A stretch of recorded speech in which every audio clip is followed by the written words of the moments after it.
Olá pessoal, meu nome é Renan e eu vou falar hoje para vocês sobre programação orientada a objetos, o conceito de herança. Muitas vezes esse conceito pode ser confundido como composição.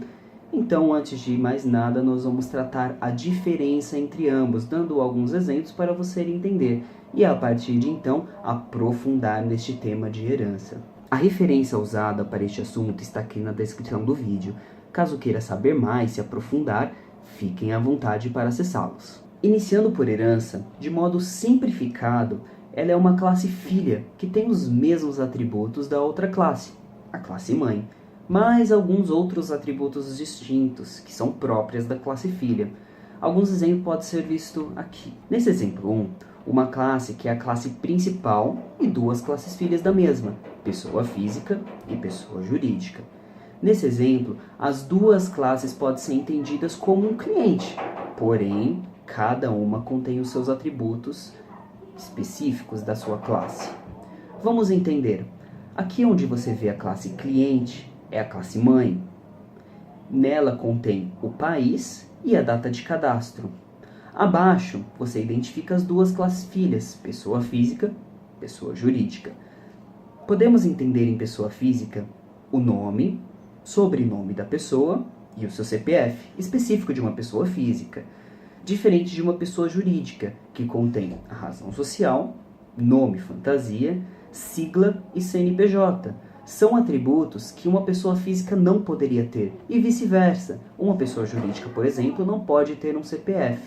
Dessa forma, todos os atributos que compõem especificamente aquela classe estão na classe filha. Porém, há atributos, que é o que vimos na classe mãe, que são de forma geral utilizados para todos os clientes, que é o país e data do cadastro. Toda pessoa física tem um país e toda pessoa física tem uma data de cadastro. O mesmo acontece com uma pessoa jurídica.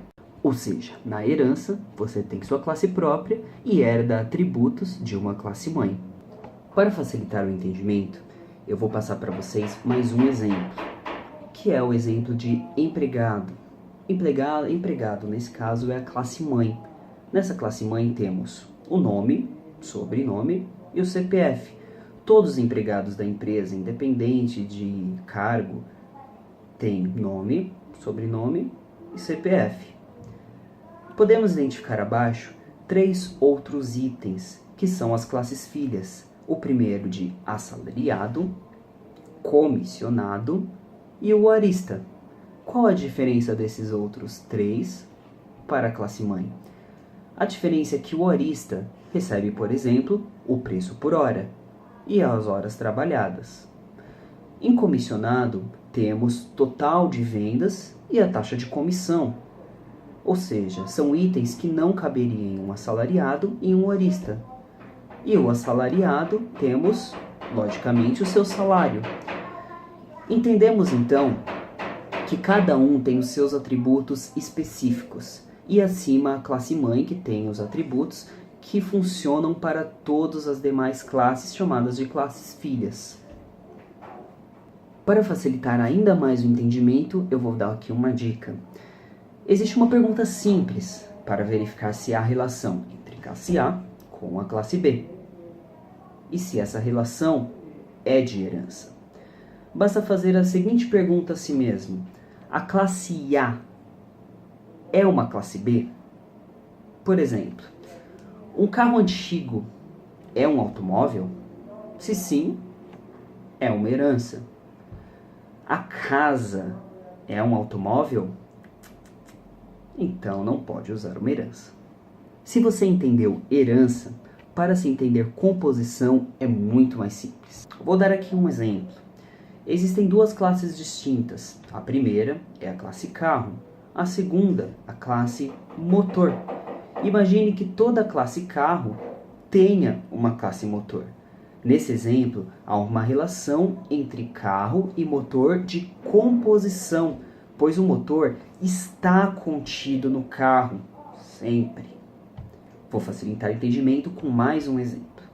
Temos aqui a classe livro e a classe autor. São duas classes distintas, onde cada objeto de classe livro possui um objeto da classe autor.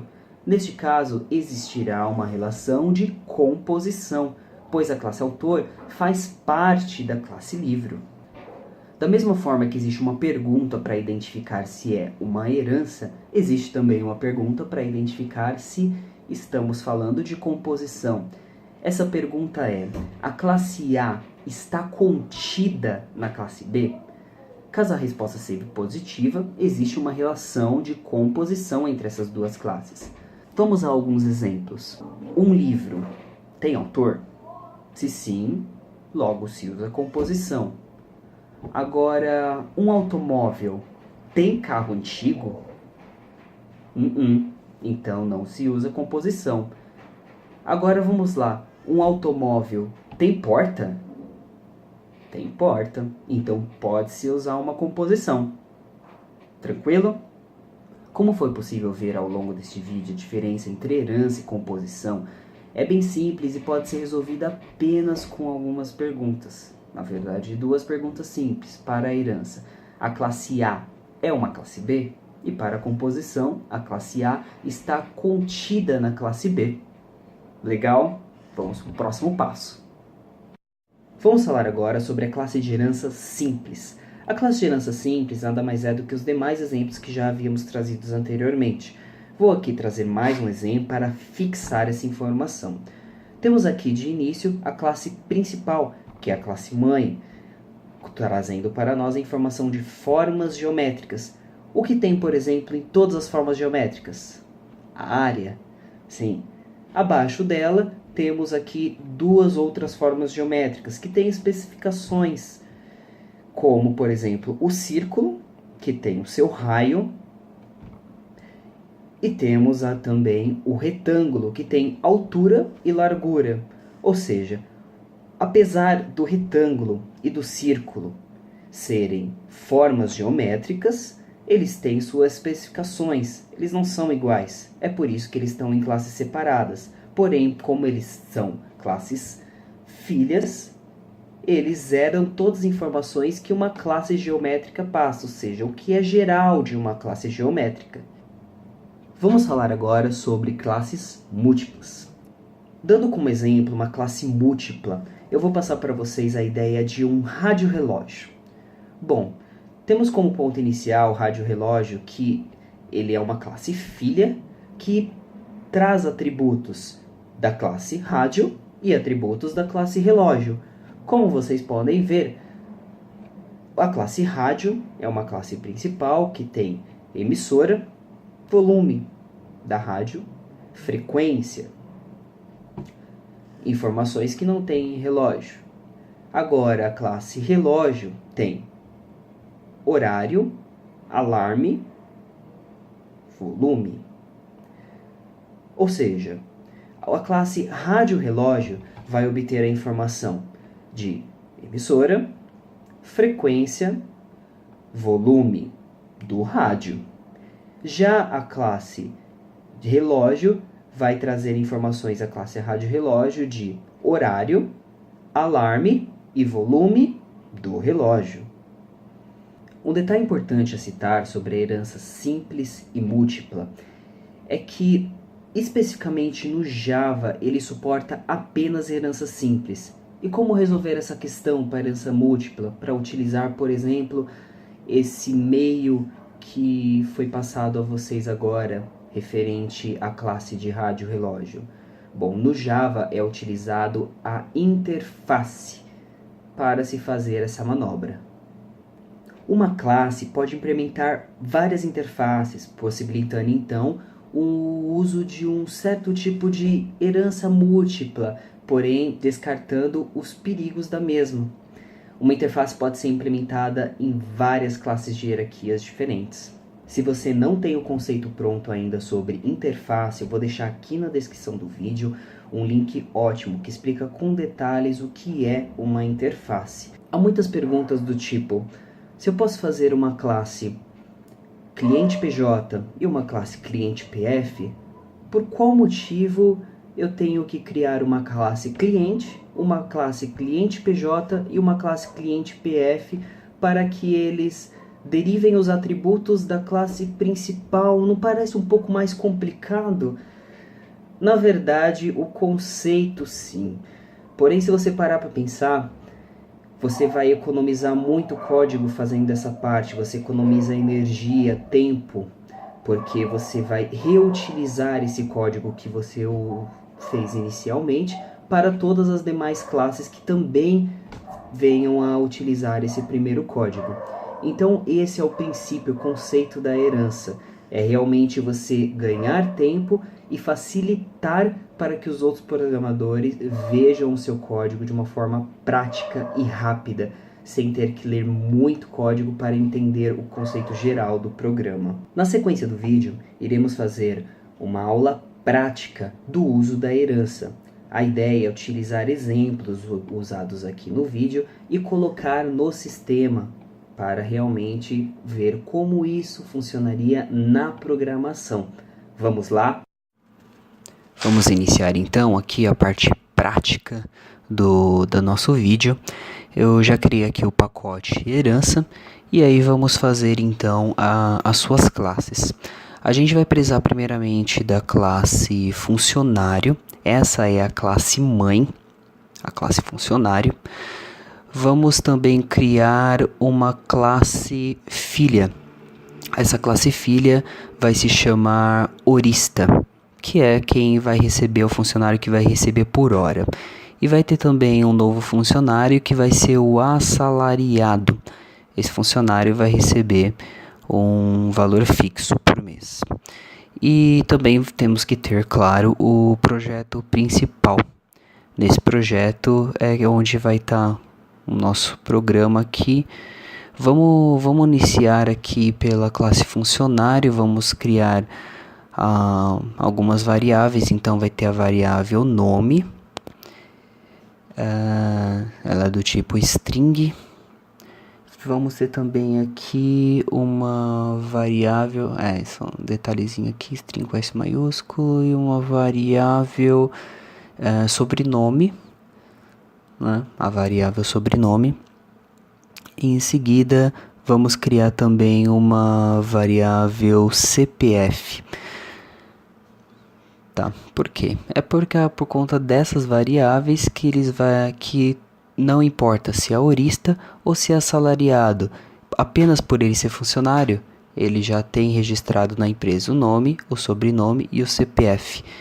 Esse daí, portanto, é a classe mãe. Vamos criar aqui o getSetters para todos eles, né? Já aqui no Saucer, já vai automático. Vamos agora fazer os atributos fixos para horista. Tá? Que ele não vai fazer parte nem de assalariado e nem de funcionário. Ele é uma classe filha que tem seus próprios atributos.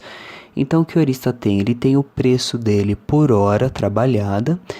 Ele vai ter também o valor que ele recebe por hora, né? Suas horas trabalhadas. E vamos também criar agora o getSetter para essas duas variáveis que nós criamos. Agora vamos por terceiro item, que é a nossa classe filha assalariado. Dessa classe filha assalariado, o que ele vai ter vai ser um salário, né? Lógico, podemos criar outras vertentes como aumento, mas como é só questão de representatividade para vocês entenderem herança, aí fica para uma próxima oportunidade, mas saibam que dá para brincar aí dentro. Nós até vamos fazer algo parecido aqui com o horista aqui para frente. Vamos agora para a classe principal. Na classe principal vamos criar, lógico, o main, atributo principal. E aí vamos...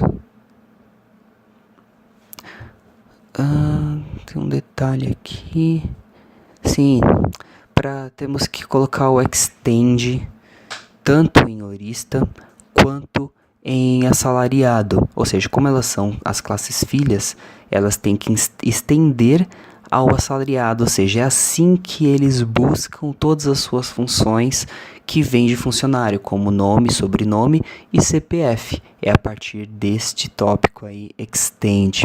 Vamos voltar então para a classe principal.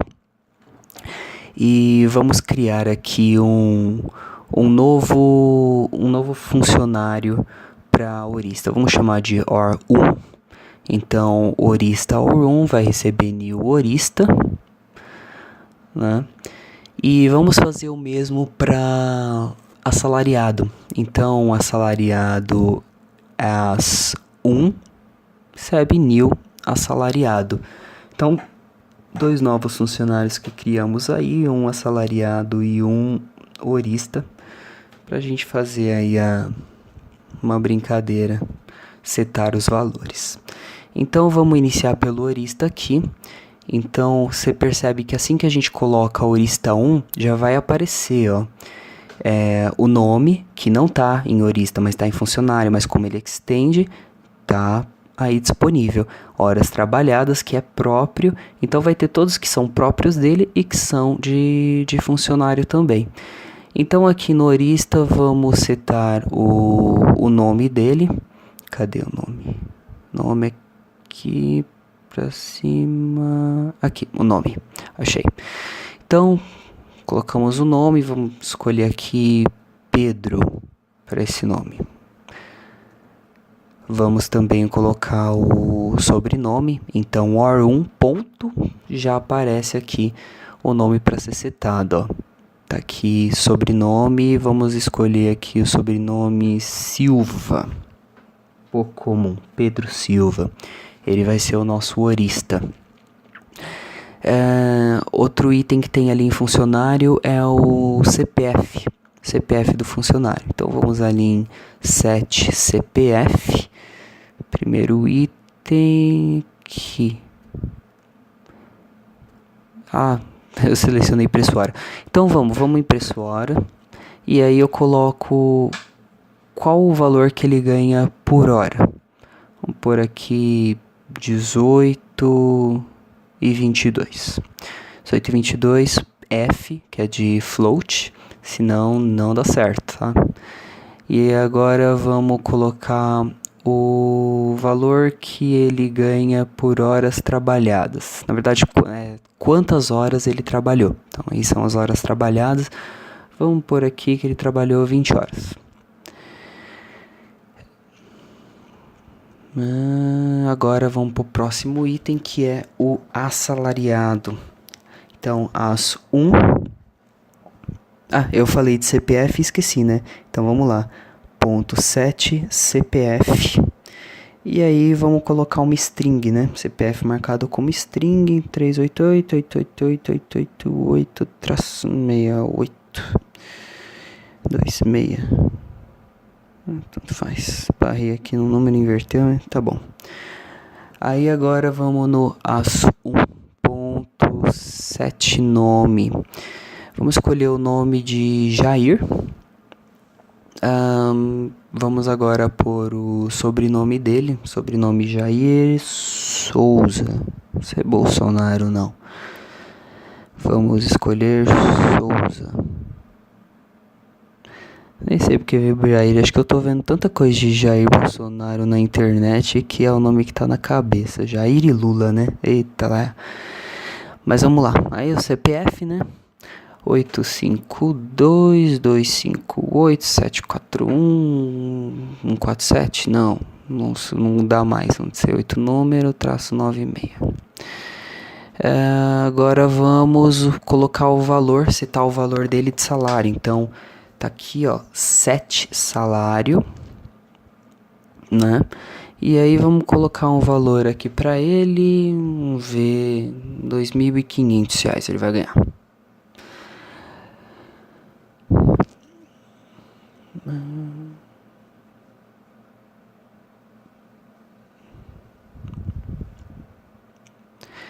Colocar o Fzinho lá no final, não pode esquecer, senão não vai dar certo, tá? Agora vamos pedir para imprimir só para fazer um teste, né? Vamos colocar aqui para ele imprimir o nome do assalariado. Então, assalariado, eu setei o nome lá em cima, então agora eu vou pegar o nome, então eu vou usar o get nome. Usando o get nome, é só executar ali em cima Ixi, meu Ctrl F11 não tá funcionando. Será? Mas vamos lá. Ó, apareceu, ó. Jair. Get nome, Jair. Agora... Salariado, turista... Vamos pôr norista, lembra que eu falei, né, que a gente ia fazer uma brincadeira.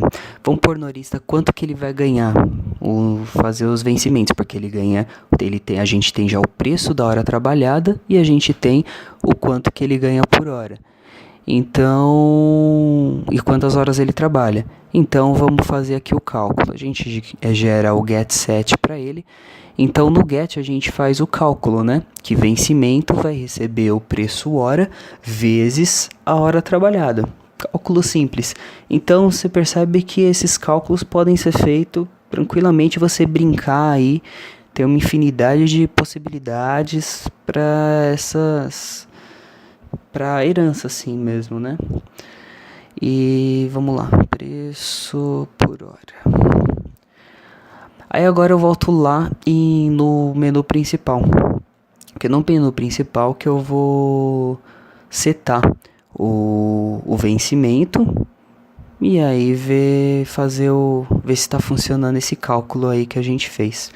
Então vamos lá, OR1, quando você vê que eu coloco o ponto aqui, ó, já vai aparecer get vencimentos e set vencimentos. Só que nem precisa, né, na verdade, porque ele vai fazer o cálculo ali, porque eu já coloquei o set de preço hora, set por hora trabalhada, então só vou colocar para imprimir aqui, ó.